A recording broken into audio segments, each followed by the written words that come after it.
Alhamdulillah, sekali lagi kita panjatkan puji syukur kita kehadirat Allah SWT. Pada malam hari ini Allah masih memberikan kita kekuatan, kesehatan, iman, Islam, dan berbagai macam kenikmatan yang luar biasa, sehingga setelah kita menyelesaikan hari yang ke-27, barangkali masih ada juga yang 26 ya, apa sama saja, kita masih tersisa beberapa hari mendatang, dan mudah-mudahan Allah memberikan kita kekuatan karena kesehatan supaya kita dapat menyelesaikan tugas kita, kewajiban kita yang sangat mulia ini sebagai orang-orang yang dipanggil oleh Allah, orang-orang yang beriman. Salawat serta salam kita sampaikan buat teladan kita Nabi besar Muhammad sallallahu alaihi wasallam, para keluarga, para sahabat, handai tolan. Insyaallah mudah-mudahan kita yang selalu mengharapkan syafaat beliau kelak di yaumil akhir, dan mudah-mudahan kita juga selalu dapat menghidupkan sunnah-sunnah beliau di dalam kehidupan kita sebagai seorang mukmin yang baik. Hadirin yang berbahagia, sudah banyak tausiah yang disampaikan oleh para dai, barangkali saya hanya sekedar mengingatkan dan merefleksikan satu ayat saja yang saya ingin sampaikan, surat Ar-Rahman ayat 33, di mana Allah berfirman, A'udzubillahi minasyaitonirrajim. Bismillahirrahmanirrahim. Ya ma'syaral jinni wal insi in istata'tum an tanfuzu min aqtaris samawati wal ardi fanfuzu la tanfuzuna illa bisultan. Shadaqallahul azim. Wahai para jin dan manusia, kalau kamu sanggup, silahkan kamu melintasi, mengamati dan mengeksplorasi segenap penjuru langit dan bumi, dan kamu tidak akan sanggup melakukan itu kecuali dengan sultan.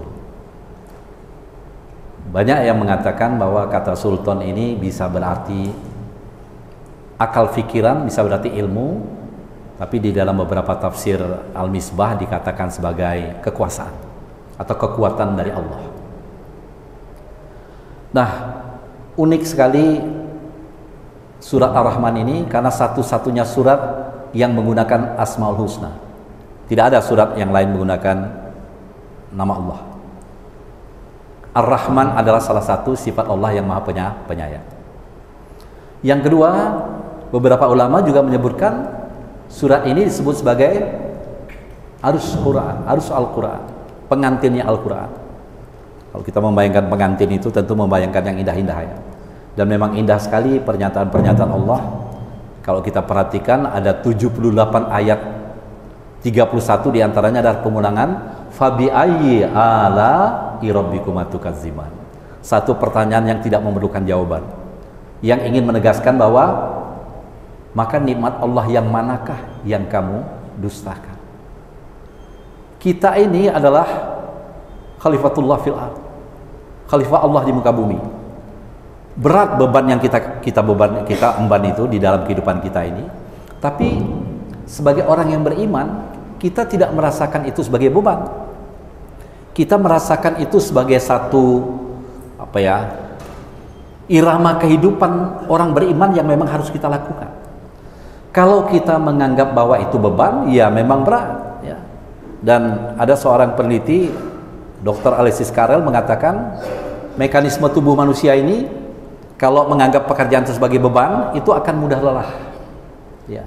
Tapi kalau kita menganggap pekerjaan atau tugas kita itu sebagai satu yang kita memang harus laksanakan dengan ikhlas, maka dia tidak akan meninggalkan nilai residu. Dia akan menjadi lebih ringan. Nah, itulah sebenarnya manifestasi orang beriman. Jadi, apa yang dimaksudkan dengan ayat ini adalah sebenarnya ingin mengatakan pada kita bahwa kekuatan Allah ialah kekuatan yang paling utama dalam kehidupan kita. Sultan itu adalah kekuatan dari Allah. Kalau kita tidak memiliki kekuatan itu, rasa-rasanya nggak sanggup kita menjalankan kehidupan ini, begitu berat. Tapi kita ikhlas karena kita tahu bahwa Allah tidak akan mendiamkan kita. Allah Maha Penyayang, itu kata yang paling penting adalah kata Ar-Rahman itu. Maka di dalam beberapa pendapat itu memang surat ini memang agak istimewa ya, karena dulu dalam riwayat pernah Rasulullah membacakan surat ini di Nakhlah antara Mekah dengan Taif itu. Dan di situ ada menurut Rasulullah serombongan jin yang ikut mendengarkan. Artinya bukan hanya kita, jin pun patuh terhadap apa yang disampaikan dalam ayat ini. Nah, maka sebagai orang beriman, sisa-sisa hari kita, beberapa hari dalam bulan Ramadan itu, mari coba kita merefleksikan diri, apakah kita sudah memanifestasikan diri kita sebagai orang yang beriman itu, dan kita sudah betul-betul ikhlas dalam melaksanakan itu. Karena di dalam tafsir Ibnu Katsir juga disebutkan bahwa sebetulnya manusia tidak sanggup melakukan satu perbuatan yang sangat berat, memikul beban ini, kecuali kalau manusia memang berserah diri kepada Allah. Maka ada kata takdir di situ. Dan takdir itu ada dua macam. Takdir mubram dan takdir mu'allaq. Takdir mubram, kita tidak berdaya. Begitu kita lahir, catatan kematian mengikuti kita. Sudah ada catatan kematian, cuma kita nggak tahu. Maka sebagai orang beriman, kita harus yakin bahwa kematian itu adalah jalan pulang menuju Allah. Dan memang tidak harus ditakuti, karena bagaimanapun kita menakuti kematian itu, dia pasti akan datang. Qul innal mautal ladzi tafirruna minhu fa innahu mulaqikum tsumma turadduna ila alimil ghaibi wasyahadati fayunabbiukum bima kuntum ta'malun. Kematian yang kamu selalu menunda, menghindari dan lain sebagainya pasti akan datang, tidak bisa tidak. Nah, itu adalah takdir yang kita sebut dengan takdir mubram. Tapi takdir mu'allaq itu adalah takdir yang bisa kita ikhtiarkan. Dalam ikhtiar itulah kita sebagai Khalifatullah fil ard itu memiliki bekal. Ada satu buku yang ditulis oleh Yuval Noah Harari, judulnya Homo Sapiens, ya. Dalam buku Homo Sapiens itu dikatakan bahwa besaran otak kita ini selalu berkembang, dan perkembangan otak kita ini membuat kita mampu berpikir lebih baik. Seiring dengan perkembangan otak kita, maka jari jempol kita juga mengalami kemajuan, mengalami pertumbuhan. Maka mudah kita berbudaya, ya. Dengan jari jempol ini kita mudah menggenggam sesuatu. Nah, itu adalah nikmat yang luar biasa yang diberikan oleh Allah kepada kita. Ya, coba kita pegang ballpoint, ya. Dengan adanya jari jempol mudah, dan kita bisa meraut segala macam benda, membuat kerajinan dengan berbagai macam keahlian yang kita miliki karena kita punya jari-jari yang lengkap. Ada otak kita. Tapi otak kita itu pula yang kadang-kadang membuat kita bermain-main. Dan ini yang harus kita waspadai. Kalau kita bermain-main dengan otak kita, kadang-kala yang berbahaya itu adalah muncul berbagai macam kelicikan-kelicikan yang kadang-kala membuat kita bermain-main atau mempermainkan agama. Ya. Agama kita anggap hanya urusan akhirat. Padahal agama itu juga merupakan urusan dunia.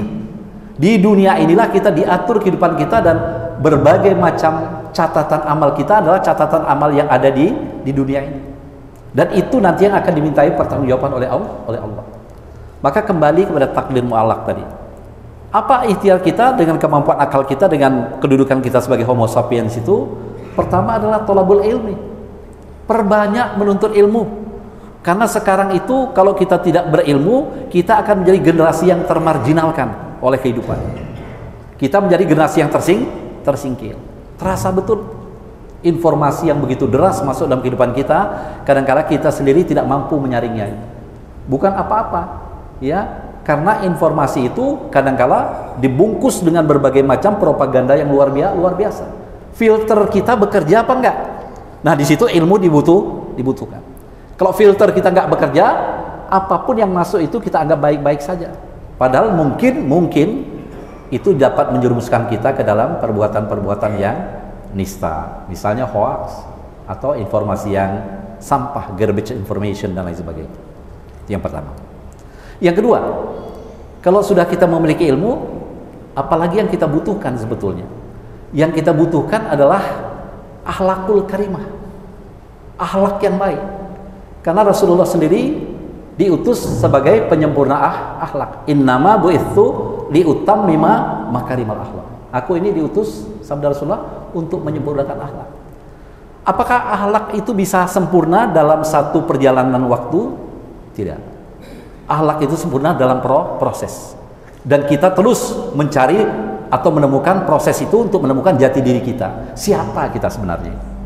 Dan karena kita terus mencari dalam jati diri kita, maka yang harus kita pakai sebagai guidance atau petunjuk dalam kehidupan kita adalah Al-Quran dan As-Sunnah. Kalau yang lain kita pakai, bahkan mungkin ya kadangkala ada orang yang mendewa-dewakan ilmu, itu bisa menjebak kita ke dalam kesombongan. Dan ini berbahaya. Nah, yang ketiga, para hadirin yang berbahagia, yang tidak kalah pentingnya itu adalah akidah. Karena akidah itu basis kita. Kalau kita tidak memiliki nilai tauhid yang kuat, maka apa yang terjadi dalam diri kita? Ibarat bangunan itu rapuh sekali ya, kena goyangan gempa sedikit saja sudah ambruk dia. Tapi kalau akidah kita kuat, insya Allah ada cobaan, ada gempa, berapa skala Richter dan lain sebagainya, insya Allah dapat kita lalui dengan baik. Nah, mudah-mudahan 3 hal ini dapat menjadi modal dan pemicu semangat kita untuk mencapai predikat sebagai orang-orang yang bertakwa, dan predikat itu hanya bisa kita raih kalau kita berproses, dan senyampang kita berada di dalam bulan suci Ramadan itulah saat yang paling tepat. Karena di sini kita mencoba menggali energi spiritualitas kita, energi positif kita. Dengan energi spiritualitas kita itulah kita mampu menampilkan diri kita sebagai insan kamil atau sebagai orang-orang yang bertakwa, dan mudah-mudahan Allah menerima amal ibadah kita. Demikian yang bisa saya sampaikan, mudah-mudahan ada manfaatnya. Lebih kurangnya mohon maaf. Wabillahi taufik wal hidayah. Wassalamualaikum warahmatullahi wabarakatuh.